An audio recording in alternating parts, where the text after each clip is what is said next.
안녕하세요. 오늘은 초등 4학년 과학교과서의 기단원, 지층과 화석에 대해 살펴보겠습니다. 사실 이번 단원은요, 할 말이 별로 없어요. 그리고 제가 드리는 팁이 실천하시기에 좀 어려울 수 있어요. 지층과 화석 배웠던 거 기억나시나요? 어려운 내용은 없지만 이 단원이 잘못하면 굉장히 재미없습니다. 특히 돌이나 지질 구조를 눈으로 보지 않고 교과서에 있는 그림만으로 접하면 정말 따분하고 암기할 것들만 남거든요. 그런데 이게 정말 중요한 게 중학교 1학년 첫 단원이 암석입니다. 너무 외울 게 많아서 시작하기도 전에 과학이 싫어지는 단원입니다. 저는 돌에 대해서는 암기라는 부정적인 시각을 가지지 않는 게 그걸 잘 외워내는 것보다 더 중요하다고 생각합니다. 사실 초등 4학년에 나오는 내용 정도는 좀 귀찮지만 어렵지 않게 외울 수 있어요. 그러니까 너무 쉽게 생각하고 넘어간단 말이죠. 하지만 중학교에 가면 그렇지 않거든요. 여기서는 부정적인 마음이 들지 않는, 암기라는 선입견이 들지 않게 접근하는 것이 더 중요합니다. 돌 단원조차도 암기가 아니라 이해가 먼저다라는 거죠. 그래서 지금 날씨도 좋은 봄이잖아요. 나가세요. 지층과 지질 구조를 직접 보러 가고, 화석이 있는 지질 박물관도 가고, 공룡 화석도 직접 찾아가 보시고요. 물론 공부하듯 끌고 가면 안 되고요. 부모님이 사전 지식을 조금 쌓으셔서 같이 궁금해하면서 즐겁게 나들이로 다녀오시면 좋을 것 같습니다. 자, 그런 의미에서 내용을 한번 살펴볼게요. 여기서도 세 가지 주제에 대해 말씀드리겠습니다. 첫 번째는 지층, 두 번째는 퇴적암, 그리고 마지막으로 화석에 관해 배우게 됩니다. 지층, 퇴적암, 화석이에요. 자, 첫 번째 지층에서는요, 다양한 지층의 모습을 관찰하는 활동이 나옵니다. 지층은 흙이나 자갈이 차곡차곡 쌓인 거거든요. 근데 어떤 이유로 휘어진 지층이나 끊어진 지층이 있어요. 우리 습곡이랑 단층이라고 하죠. 여기서는 지층을 자세히 관찰하고 비교하고 왜 그렇지 생각해보면 좋겠습니다. 과거의 일이잖아요. 과학자들은 이 지층으로 우리가 지금 볼 수 없는 과거를 회상하고 상상하는 작업을 하거든요.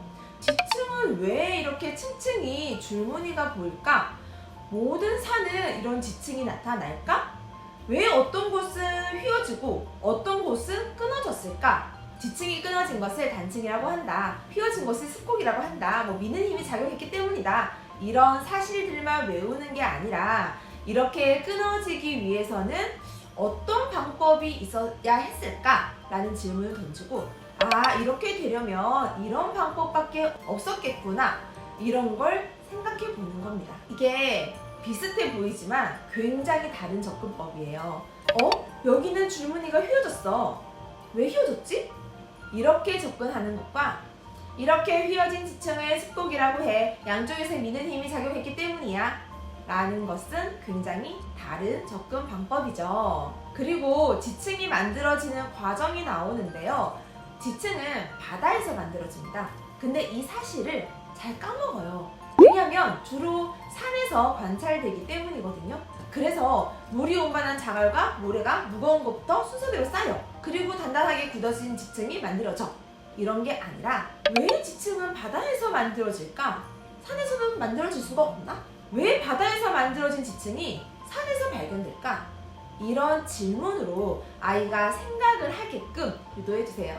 자, 그러면 지층에 나오는 내용을 다시 숲을 보는 관점으로 볼게요. 아까 지층은 층층이 쌓인 것이지만 다양한 형태가 있다고 했고, 왜 그렇게 휘어지거나 끊어졌을까 고민해 봤습니다. 그리고 두 번째로 바다에서 만들어진 지층이 왜 산에서 발견될까라는 질문도 했어요. 이 두 가지 질문은 지각 변동으로 이어집니다. 땅이 평생 그대로 고정되어서 우리를 지켜줘야 할 것만 같았던 그 땅이 움직인다는 거예요. 그러면서 서로 부딪히기도 하고 솟아오르기도 하고, 이런 것을 지각 변동이라고 합니다. 반대로 지층이 휘어지거나 끊어진 모양이 나타나는 거, 그리고 바다에서 만들어진 지층이 산에서 보이는 거, 이런 것들은 땅이 움직이고 있다라는 증거가 되겠죠. 이렇게 생각을 반대로 해보는 것도 매우 좋은 방법이고요. 자, 그러면 우리는 지층 이야기를 하다가 땅이 움직이는 지각 변동이라는 것으로 자연스럽게 넘어갔습니다. 지금 보기 좋은 영상 추천해 드릴게요. KB에서 지난 3월에 5부작으로 만든 다큐멘터리 히든 어스입니다. 굉장히 잘 만들어진 영상이고요. 심지어 KBS 홈페이지에서 무료로 볼 수 있습니다. 5부작이기 때문에 좀 길다면 방금 제가 드린 질문과 지각 변동에 연결해서 1부를 먼저 보시기 바랍니다. 두 번째, 퇴적암으로 넘어가 보겠습니다. 기본 개념으로 퇴적물과 퇴적암이라는 것이 나오는데요. 퇴적물은 돌이 부서져서 자갈이나 모래에 진흙이 된 것을 말하고요. 퇴적암은 이런 것들이 다시 단단하게 뭉쳐져서 굳어진 것을 말합니다. 퇴적물과 퇴적암은 다른 개념이에요. 퇴적암 모형 만들기라는 실험이 있는데요. 투명 컵에 자갈이나 모래를 넣고 물풀을 섞어서 반죽을 만들어요. 왜 물풀을 사용을 할까요? 이런 질문으로 접근을 하셔서 퇴적물과 퇴적암의 차이를 인지시켜 주시고요. 자, 여기서 아이들이 어려워하는 부분은 퇴적암의 이름입니다. 진흙이 퇴적되면 이암, 모래가 퇴적암이 되면 사암, 자갈이 퇴적암이 되면 여감인데요. 이렇게 이름을 외우는 것으로 접근하지 마시고요. 우선은 퇴적암을 관찰해 보세요. 퇴적암 표본이라는 게 있어요. 2만 원 정도면 구입이 가능하고요. 암석은 워낙 흥미도가 낮은 단원이라서 이런 표본 하나 구입하셔서 만져보고 관찰해보고 분류도 해보면 좋을 것 같습니다. 표본을 구입하실 때는 기본적으로 2암, 4암, 역암은 대부분 다 들어있어요. 여기서 석회암, 은회암 정도 더 들어있는 키트로 구입을 하시면 좋을 것 같습니다. 진흙이 퇴적암이 되면 2암이라고 배우는데 이걸 글로 배우면 진흙이란 이름이 있는데 왜 또 2암이라고 부르지? 약간 잘 와닿지 않거든요. 그냥 암기인 거예요. 근데 2암과 4암, 여암을 관찰해보고 어떻게 다른지 비교해보고 또 여기서 하나, 2암은 진흙과 어떻게 다른지를 비교해보는 거예요. 전혀 다르거든요. 그래서 진흙을 아무리 붙여도 2암이 되지는 않는구나. 진흙과 2암은 다른 거구나. 그래서 새로운 이름이 필요하겠구나 라는 것도 느껴보는 거죠. 이런 활동을 하고 지질 구조를 보러 가게 되면 지층뿐만 아니라 그 속의 알갱이들도 살펴볼 수 있게 됩니다. 이렇게 과학에 대한 안목을 높여가는 거예요. 마지막으로 화석으로 넘어가 보겠습니다. 화석은 아이들이 어릴 때부터 많이 접하기도 하고 흥미가 있는 부분이거든요. 화석 발굴이라던가 지점토에 화석 찍어보기 같은 활동을 한 번쯤은 해봤을 테고요. 여기서는 화석 관련 책을 읽어보고 화석이 전시된 지질박물관을 방문하는 것을 추천드릴게요.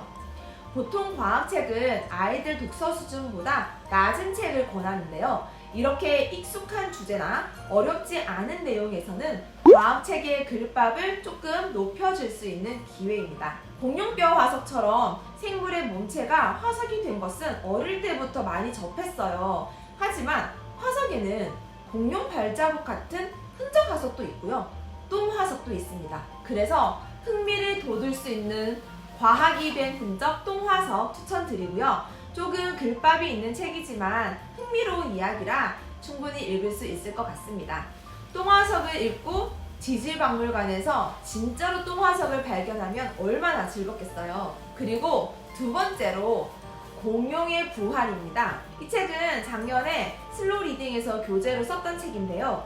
담당 선생님도 너무 좋았다고 하셨어요. 이 내용의 구조가 이제 과학에서의 문해력을 높일 수 있는 그런 구조거든요.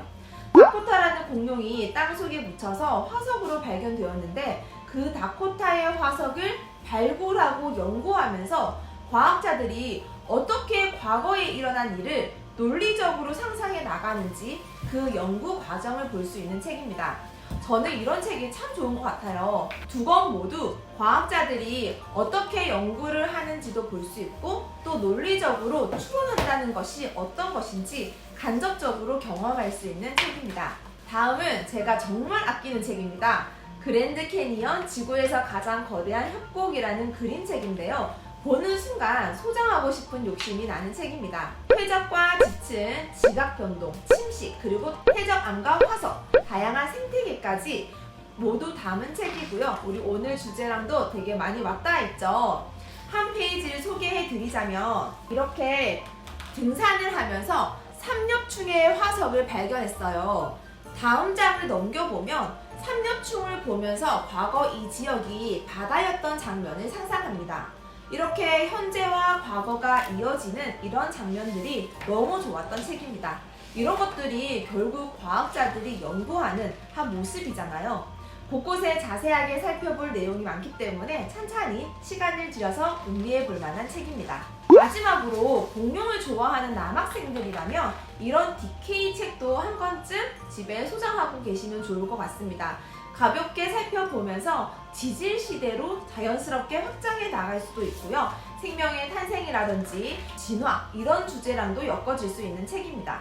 그리고 이 단원이 끝나면 앞에서 추천드렸던 히든 어스 2부, 3부, 4부를 마저 챙겨보시면 우리 한반도가 어떻게 생겼는지 한반도의 비밀까지로 확장할 수 있습니다.